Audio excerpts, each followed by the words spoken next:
ನಿಂಗೇನಾದ್ರೂ ಬೇಕು ಅಂದ್ರೆ ಅಂಜುಗ್ ಹೇಳು. ಬೇಡ ಅತ್ತೆ, ಅಂಜು ಭೂಮಿಗೋಸ್ಕರ ಏನೂ ತರೋದು ಬೇಡ. ಅವಳು ಗಂಡನಾಗಿ ಅವಳಿಗೇನು ಬೇಕೋ ನಾನು ತೊಗೊಂಬಂದ್ಕೊಡ್ತೀನಿ. ಚಿನ್ನ, ನಿಂಗೇನು ಬೇಕೋ ನನ್ನ ಕೇಳು, ಸಂಜೆ ಬರ್ತಾ ಅದನ್ನು ತೊಗೊಂಬರ್ತೀನಿ. ಇಲ್ಲ, ನನ್ಗೇನು ಬೇಡ.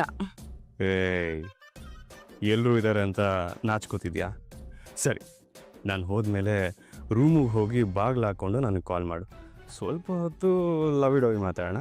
ಆಮೇಲೆ ನಿನಗೇನು ಬೇಕೋ ನನಗೆ ಹೇಳ್ತು ಅಂದರೆ ನಾನು ನಿನಗೆ ತೊಗೊಂಬಂದು ಕೊಡ್ತೀನಿ.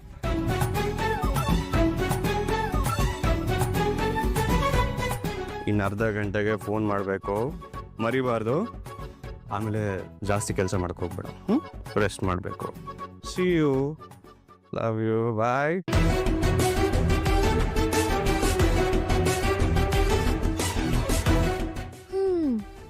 ಅಂಜು, ಇವರಿಬ್ರದ್ದು ಮಿನಿ ಸಿನಿಮಾ ನೋಡಾಯ್ತಲ್ಲ, ಹೊರಡೋಣ ಬಾ.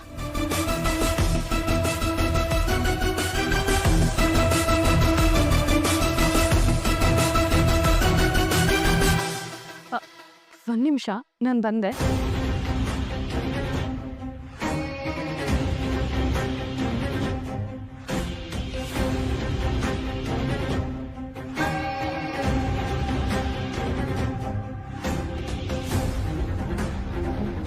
ನನ್ನ ಕೈಯಿಂದ ಟೀ ಕುಡಿಯಲ್ಲ ಅಂತ ನೀವು ಪ್ರತಿಜ್ಞೆ ಮಾಡಿದ್ರಿ ಅಲ್ವಾ? ಈಗ ಜ್ಯೂಸ್ ತಂದಿದ್ದೀನಿ, ಇದನ್ನಾದ್ರೂ ಕುಡಿಬೋದಲ್ವಾ?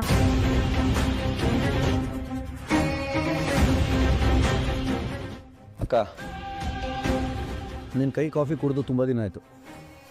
ಸ್ವಲ್ಪ ಕಾಫಿ ಮಾಡಿಕೊಡ್ತೀಯಾ? ನಾನು ಹೊರಗಡೆ ಗಾರ್ಡನಲ್ಲಿ ಇರ್ತೀನಿ. ಏ ಶ್ರವಣ,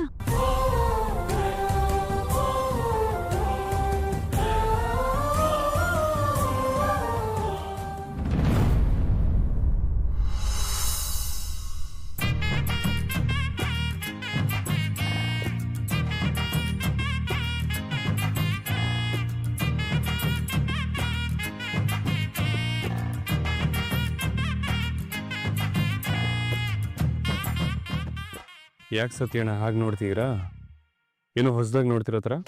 ಓ, ನಾನು ನೋಡ್ತಿರೋದು ಹೊಸ ಥರ ಇದೆ, ತಾವು ನಡ್ಕೋತಿರೋದಲ್ಲ. ನಾನೇನು ಮಾಡಿದೆ? ಏನು ಮಾಡ್ತಿಲ್ಲ ಹೇಳು? ನೀನು ತುಂಬ ಲವಲವಿಕೆ ಹುಡುಗ ಅಂತ ನನಗೆ ಗೊತ್ತು, ಆದರೆ ಇಷ್ಟೊಂದು ರೊಮ್ಯಾಂಟಿಕ್ ಅಂತ ನನಗೆ ಆಂಜನೇಯ ನನಗೂ ಗೊತ್ತಿರಲಿಲ್ಲಪ್ಪ. ಕಜ್ಜಾಯ ನೆಪದಲ್ಲಿ ಭೂಮಿನ ಹೊಗಳಿದ್ದೇನು, ಕಜ್ಜಾಯಷ್ಟೇ ಸಿಹಿ ಅಂತ ಅವಳನ್ನ ಅಟ್ಟಕ್ಕೇರಿಸಿದ್ದೇನು? ಸತ್ಯಣ್ಣ, ನಾನು ಅದನ್ನು ಮನ್ಸಾರ ಹೇಳಿದ್ದಲ್ಲ. ನಾನು ಭೂಮಿ ನಿಜವಾದ ಗಂಡ ಹೆಂಡತಿ ಅಂತ ಮನೆಯವ್ರಿಗೆಲ್ಲ ನಂಬಿಸೋದಕ್ಕೆ ನಾನು ಆಡಿದ ನಾಟಕ.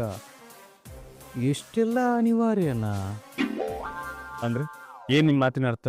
ಅದೇ ಅದೇ ಭೂಮಿ, ಅದೇ ಭಾನು, ಈ ನಯನಾನು ನೂತನ, ಅದೇ ದಾರಿ, ಅದೇ ತಿರುವು, ಈ ಪಯನಾನು ನೂತನ.